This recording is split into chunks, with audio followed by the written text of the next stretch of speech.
Welcome back, learners.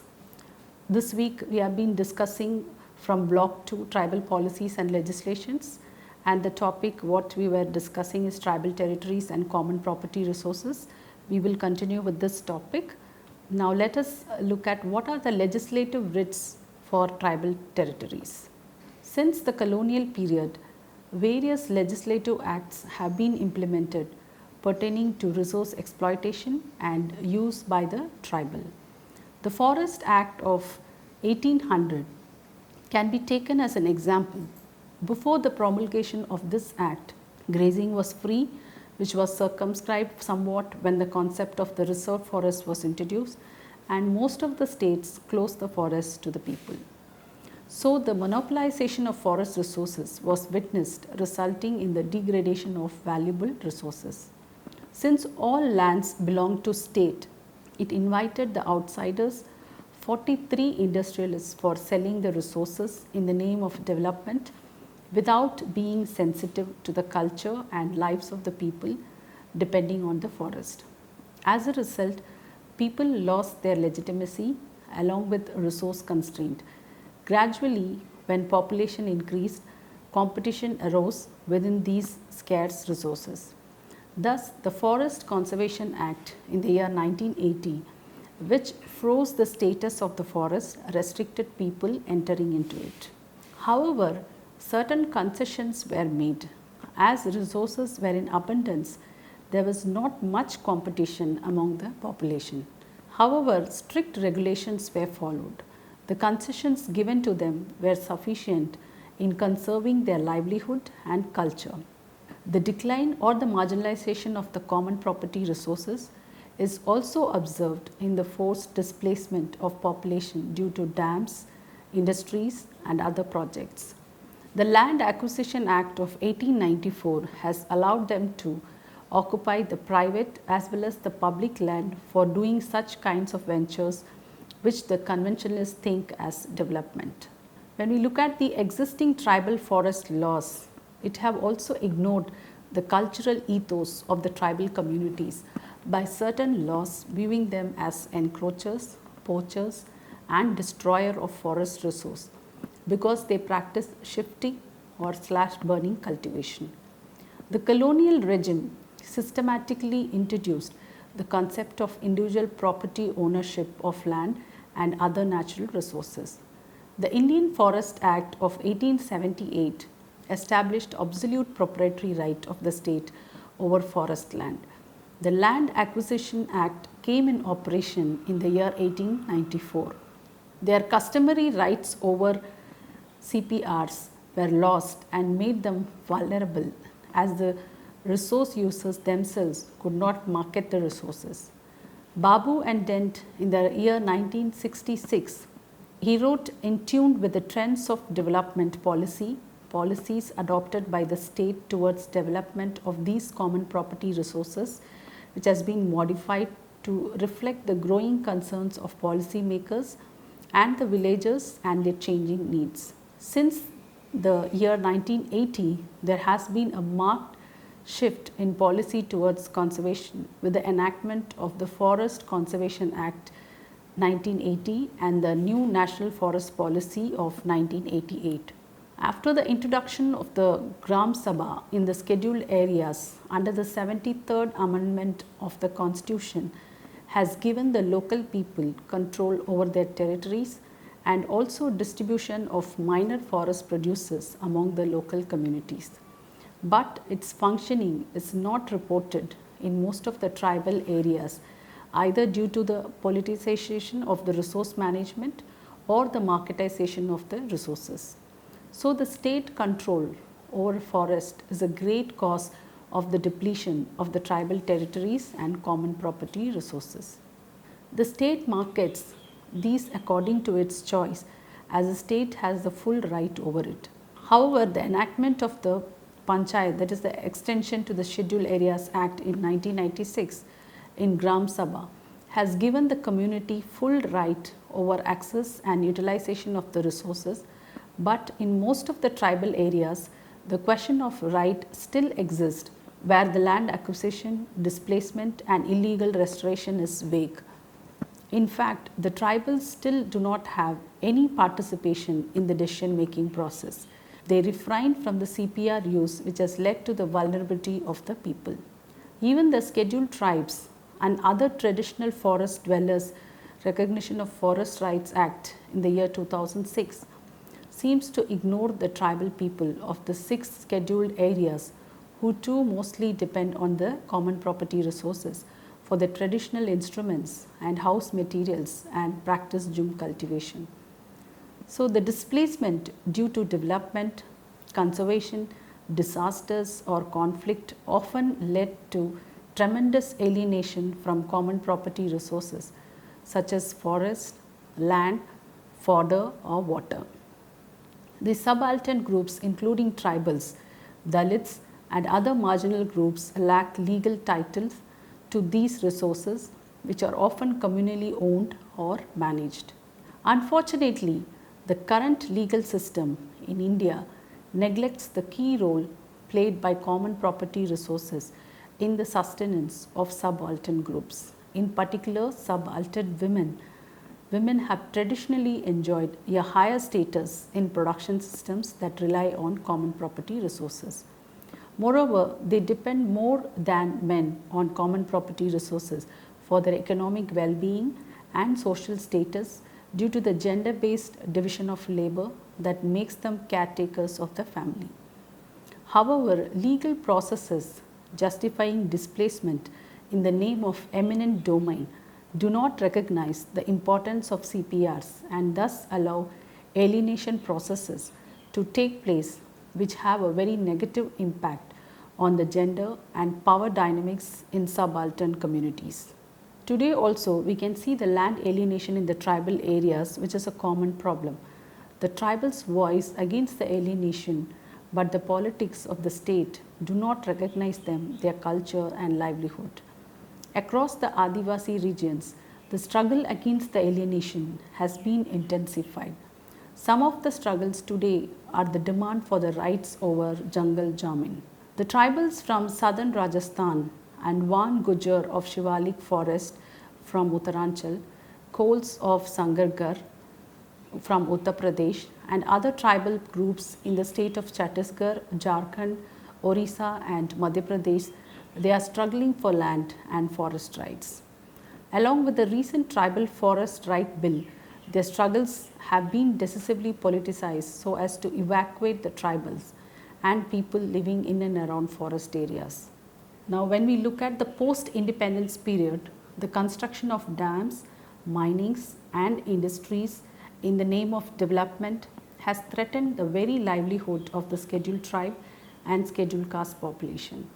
The hand of bureaucrats and the state is clearly visible in these ventures. The state acts as agent in marketing the forest resources, the most important component of CPRs. The deprivation of the Adivasis, it has resulted in various problems such as health, education and vulnerability.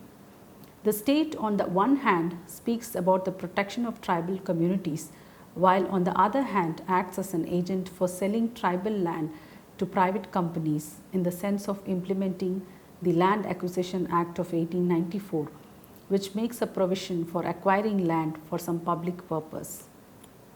Declaration of all natural forest as reserve forest by the British through the First Forest Act also transferred the legal right or ownership of the community to the states.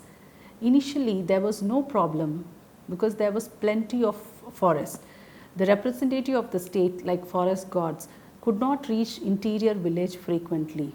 Thus, there was no threat to the traditional ownership pattern and social organization of the utilization of the resources. But the bureaucratic intervention in commercializing the state resources, particularly giving the forest investors, this has threatened the very pattern of ownership and resource accesses. After independence, the hold of the government over forests increased while certain concessions were given to the tribals, especially for the collection of MFPs for livelihood. Now, moving on to the next topic, why there is a decline of common property resources. Let us see what are the reasons for the decline. The common property resources are reported to have been declining, particularly in dry tropical region of India. Population pressure, market forces, outsiders' interventions, technological changes and environmental stresses are always attributed for the decline of common property resources. And due to privatization of resources, which is one of the main cause of its degradation. Dhadi Bhavi 2000 observes, under various welfare programs, the common property resource land had been distributed to people for private use. The CPR land had also been illegally appropriated, often with subsequent legislation. The stated intention of privatization of CPRs was to give land to the poor who were landless or who had very little land.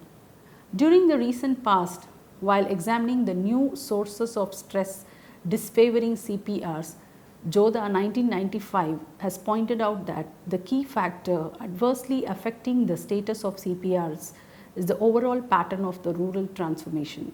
According to him, the state's undeclared assault on common property resources, specific opportunities created by market forces, land hunger accentuated by population growth, collapse of traditional forms of rural cooperation, and reorientation of farming system, de-emphasizing the role of biomass are the key factors that have led to marginalization of common property resources role and decline of their area and productivity in the dry area.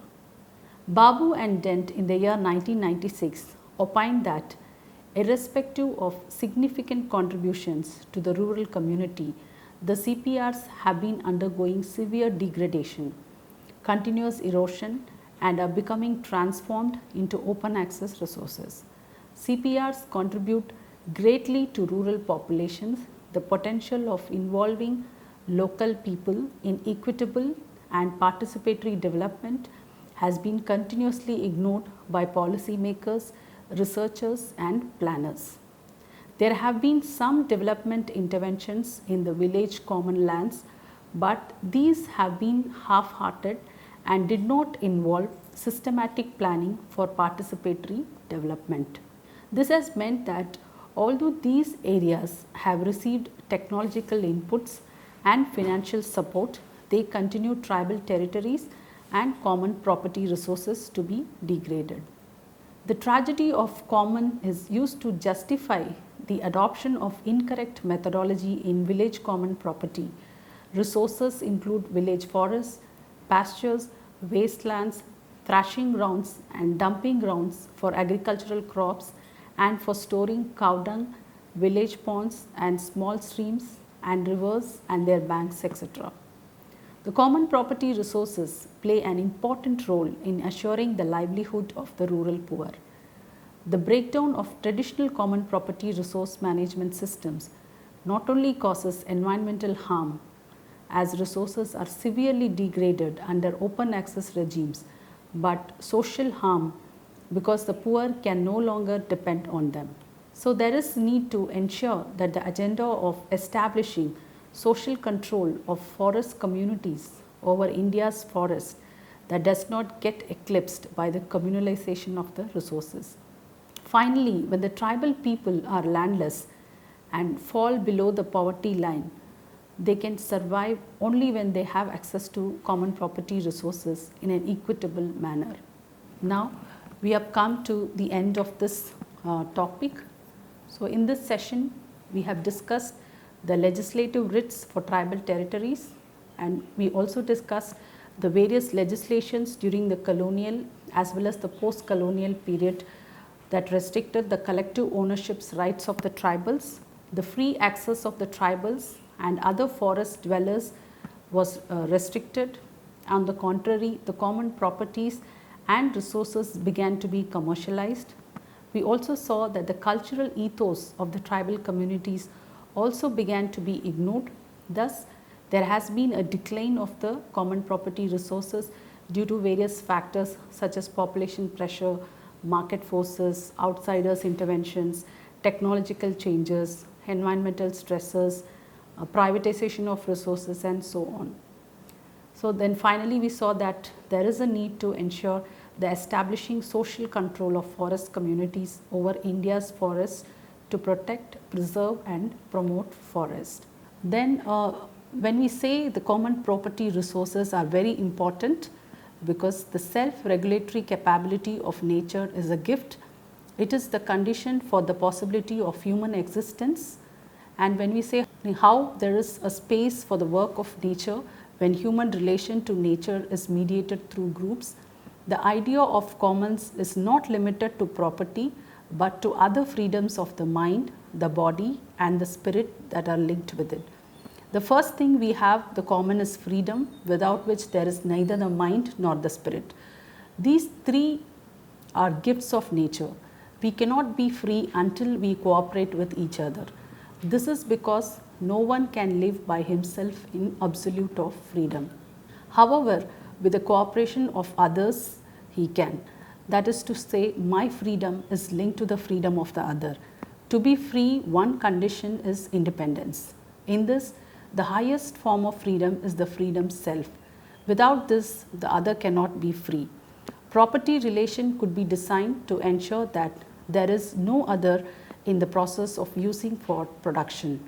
Such property relations constitute the commons for forest dwellers in India. The sacred grovers are one instance.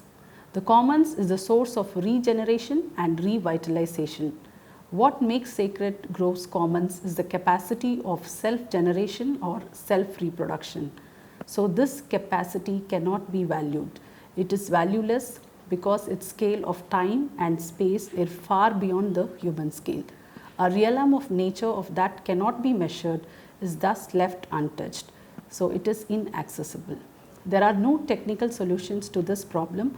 That is to say, no technology or technique can measure it. This makes it the commons. The commons are indispensable, and for this reason, people have a relationship with it. The struggles for the recovery of the commons are thus not confined to the restoration of community ownership. It must be based on an understanding that nature has as much right to expression, and this is our freedom. The cultural systems described are only illustrations of what exists on the ground in many parts of India. For them, we learn alternative principle of organizing the economy. These may not be universalizable.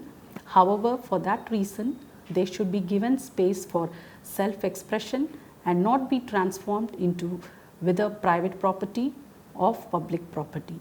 So learners, I hope you would have understood the concept, meaning, features, and we also discussed what are the legislative measures, what are common property resources, and what are the reasons for decline of common property resources. I hope you would watch the video and learn from the learning materials. Thank you.